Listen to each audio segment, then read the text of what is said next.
What's up, guys? You know who it is, your boy JF7, and we back for round 4, High Point, Pennsylvania, where where these boys gonna have to do their thing and try to replicate what happened last weekend. Maybe they don't, because Jet Lawrence went out there and dominated these fools. So going forward, we're gonna see some changes. But before we get there, as always, I got my boy Clinton Fowler, aka King of the Calculator, aka Mr. Stats, aka we need to check his numbers. These head-to-heads that he's claiming he keeps beating me might be a little suspect. Might need to do a little testing. But nonetheless, Clinton, what a great weekend we had at Thunder Valley. A lot of different things that was happening. But at the end of the day, some things remained the same. And it was the same. Jet Lawrence going 1-1. So that being said, let's go back and remind the people what they would have won if they would have went forward with NXT bets. Indeed, James. Great weekend of racing in Thunder Valley. Man, the bets on event winner and podium, tough go, I think.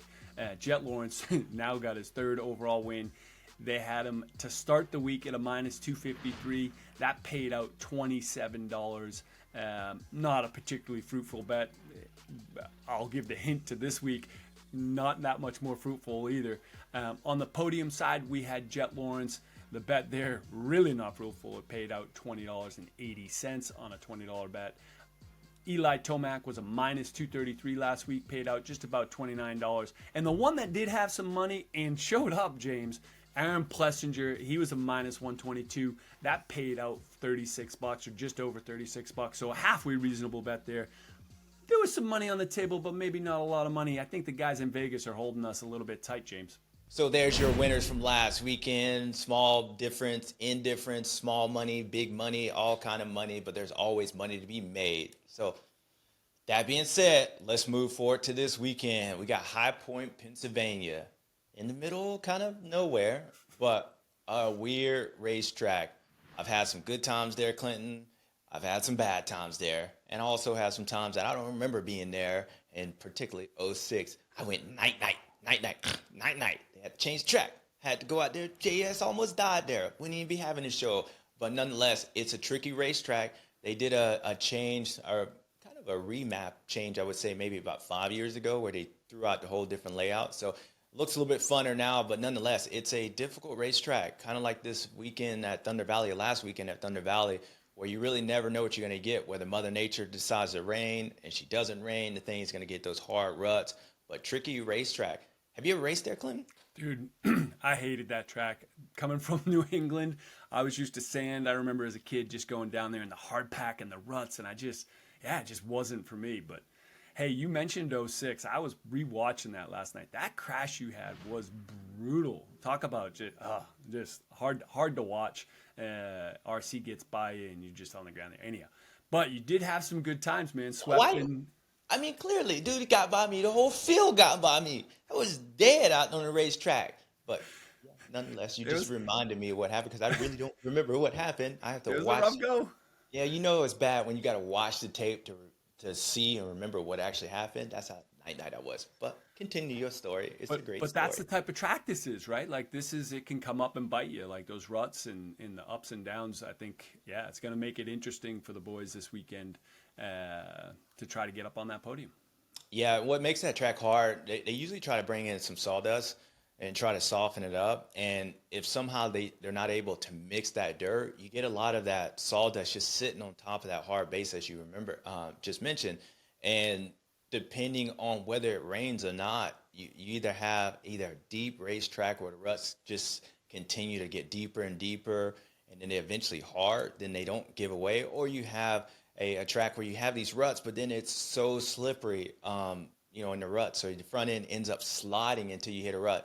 Definitely a tricky racetrack. One of those ones that I wouldn't even say it was one of my favorites. Maybe not even the middle of my favorites, just because of the soil conditions. So you never know what you're going to get. The Forrest Gump reference, like a life box of chocolates, that is High Point as well. But of course, they ain't got no choice, because they got to go out there and try to stop the number 18, who seems to be unstoppable at this point. So we'll see. So Clinton, let's get it out of the way. Let's get our money marketers. Let's do the event winner. Let's just go ahead and get it out of the way. What did the odds say to the people of what's going to go down this weekend? Yeah, this is the event winner odds are definitely like having a checking account or a money market. It's just not a lot here. Jet Lawrence is the favorite. He's a minus 355 with pre-event odds. He's coming in for, that would be a payout of $25. Eli Tomac, they're throwing a plus 274. That would pay out just under $75. Hunter Lawrence a plus 862, pay out $172.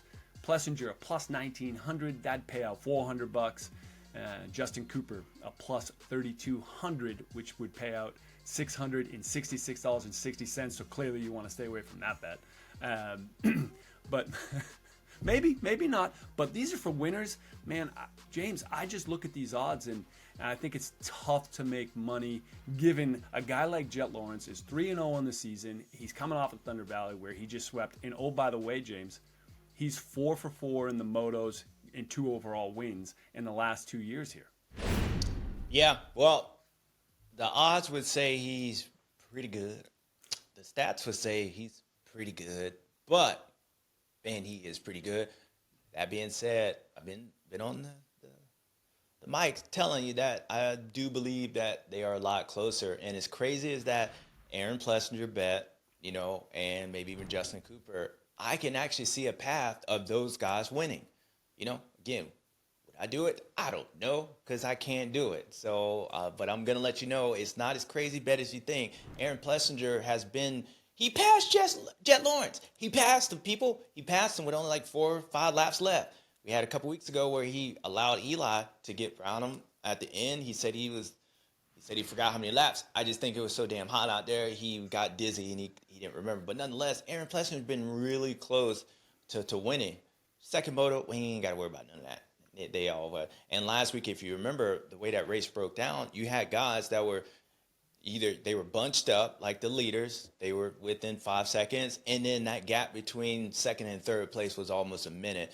So don't look at what happened last weekend and the times and the separation, that gap, to think that second moto that Aaron Plessinger is just that far off, just the way that track broke down. So I could see a path where Aaron Plessinger is a podium threat, clearly, but also an event winner. And the same thing happens with Mr. Cooper. Just need better starts, and you got to start in front of him. At the end of the day, you just got to cross the check flag in front of the 18.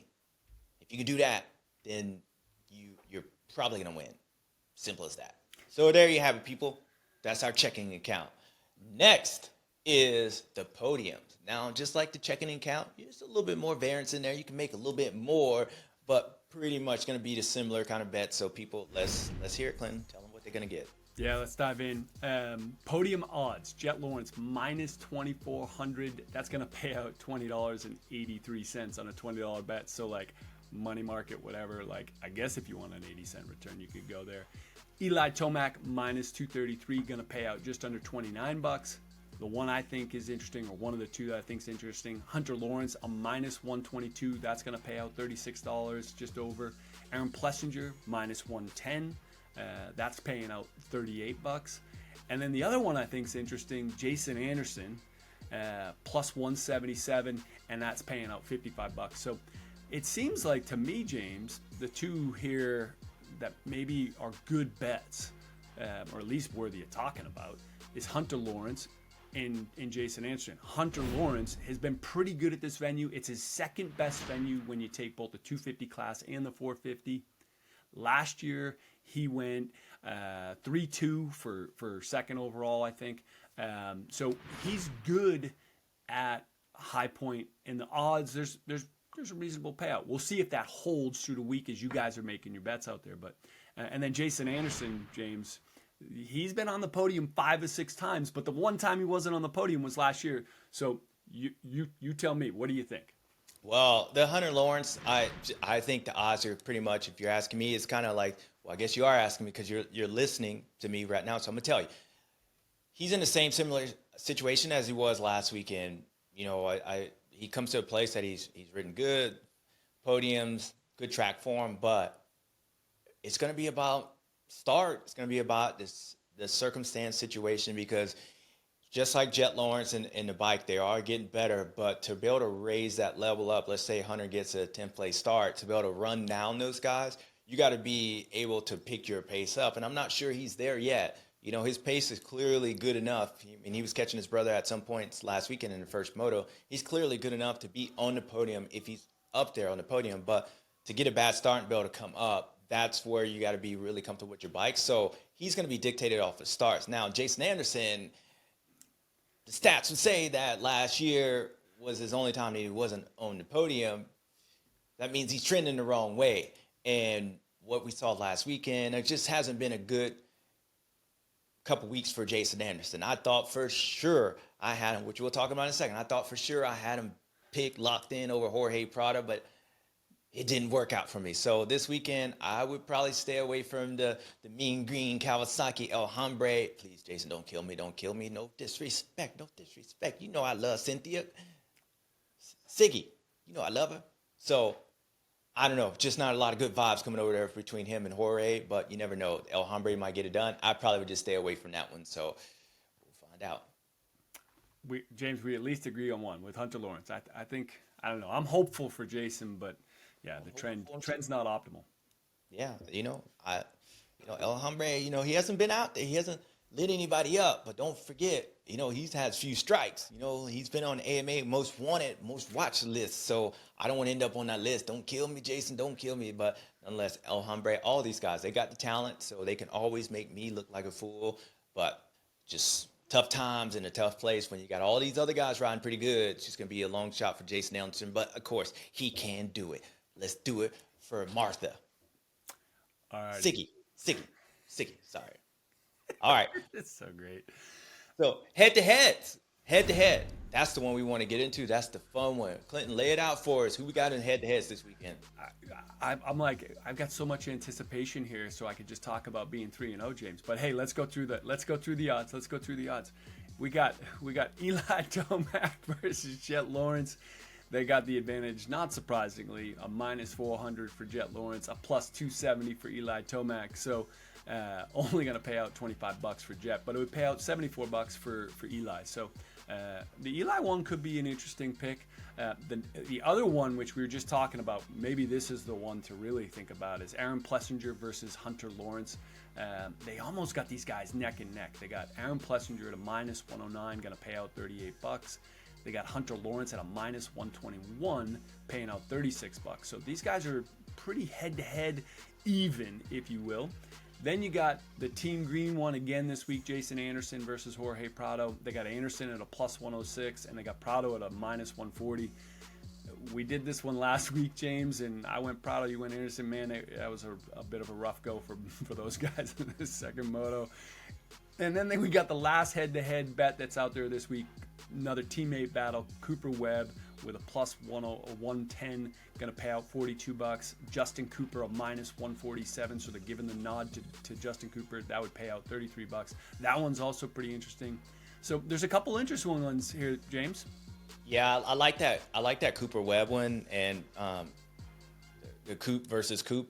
If you ask me, the teammates, I like that one for Justin Cooper. I think that's a pretty good bet. If you remember a couple years ago, Justin Cooper hurt his chest here, and man hurts his chest like hurting his back. It's just never good. So maybe in the back of his head, that might be an issue. But man, the way Justin Cooper's riding, you wouldn't even really think this would be a bet, even close. And I'd say that is really leaning towards Justin Cooper. So that's a good one to lean towards him. I think Cooper Webb is, look, dude, he's still riding on that house money with the Supercross championship, and he's there, but I mean, he was struggling with my boy Cody Schock, who whole shot and shocked the world last weekend. Cody was riding good, so no disrespect. But I don't think Cooper's really in this thing to really go up against Justin Cooper at this point. Plus, Justin Cooper wants to get his first win maybe this year. The track's going to set up for him just like I thought last weekend with all the ruts. Very technical racetrack. So Justin Cooper, man. And then Jorge Prado, Jason Anderson, as I just mentioned in the previous one,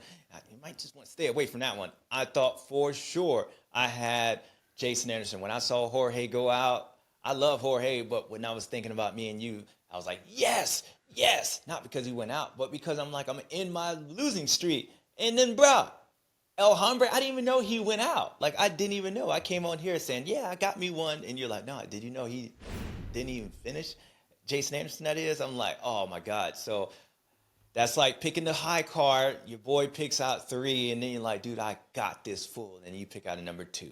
That's how it was. So those ones I'm going to stay away from. Hunter Lawrence and Aaron Plessinger, it is pretty close. And I think the reason why it is so close, because if you look at the second motos for Aaron Plessinger, he's been not as good as the first one. So I think Vegas is kind of putting those two equal, because in reality, Aaron's been faster than Hunter. Aaron's been able to get around Hunter. He got him at the first moto, the second moto at the first race. He got him. Hunter made a mistake. But when you look at Aaron passed Jet Lawrence. So in theory, he should be better. But those second motos really make it, it kind of evens that playing field. So that one's a toss-em. I would probably lean towards Aaron Plessinger on this, just because he's been consistently fast every single weekend. Hunter's been consistently consistent, but doesn't really see that level where you're like, dude, he might actually be able to win this. And that's what I've seen with Aaron Plessinger. So that one, and of course with Eli and Jet Lawrence, those two, that's your hope right there. We really hoping for, that battle to see where beast mode. But eventually you don't want to start falling in what everybody else has fell in with Jet Lawrence, is that, man, I'm so close. I am so, I can't beat him. If he doesn't get it, he's going to be there. And again, if he's beats him head-to-head, that's going to change everything else. So it's going to be fun bets. That's why we go to racing. That's why I go there and watch them. You just never know. And it's going to be some good stuff, Clinton. So head-to-heads this weekend. So let's go freeform here, or we can go head-to-head. But who you gonna pick? You get to pick. I've won 3 in a row. I'll cede the advantage on picking who. If you could put $20 down, where would you put the $20? I jumped the wall at Vegas. Well, I did jump the wall at Vegas. I jumped the wall at Daytona. You know me, I'm kind of a win or die trying type of guy. So my whole point is, I'm not really a money marketer guy. I want the risk. I want to get paid. I don't want to just keep the lights on. I want to turn everybody else's lights on too. So I'm gonna go off on the wild card. I'm gonna say Eli Tomac over Jet Lawrence. Ooh, you know what, James? I think that's actually a pretty good one. I was looking at his results at High Point. He's got 3 victories there. Dude, he has never been worse than second in the second moto, but his first moto he's averaging 5th. I think that could be interesting. I'm gonna deviate from the head-to-head specific, and I'm actually gonna throw one out. I'll do the same thing as you. I'm gonna take a go for jumping the wall like you did at Daytona, which, by the way, was absolutely insane. I'm gonna go Cooper Webb over Justin Cooper, and here's why. It matters now in the SuperMotocross World Championship Finals point standings. Right now, if you look at it, it looks like Aaron Plessinger and Justin Cooper are gonna pass him with 2 or 3 rounds left in the series. And dude, you got to get those seeding points. So I'm going to go for the Hail Mary. I'm going to go for, putting it on a startup stock or something. No more money market here. I'll go Cooper Webb. You got Eli Tomac. We'll see who comes out with the win or not. Or maybe neither of us do. We're going to find out. Hey, there's a possibility that we both going to be over this weekend. And hey, look, you know what? We just saying, because I want to jump the wall, and you want to jump the wall. So we're going to go with those long shots. So there it is. It's going to be hard to beat the 18. I'm not going to lie. He's getting pretty good, but eventually it will happen. At the end of the day, this kid's he's on a different level, and it's great to watch him. So there you have it, people. Your head-to-head, and of course, as always, they're going to change. Odds going to change, More people are getting into it. Vegas and be like, hey, wait, man, they keep listening to the inside line. So, look, they giving us some inside scoop. Might need to change these odds. Just kidding. But nonetheless, always pay attention and be safe with it. Have some fun with it. And, of course, we'll see you here next week on round 5. And we'll tell you what you'd have won and what you possibly can win moving forward. Thanks, Clinton. Actually, we won't be here next week. We off next weekend. So, we'll be here the weekend after. We'll be here when we get back here. Let's just say that.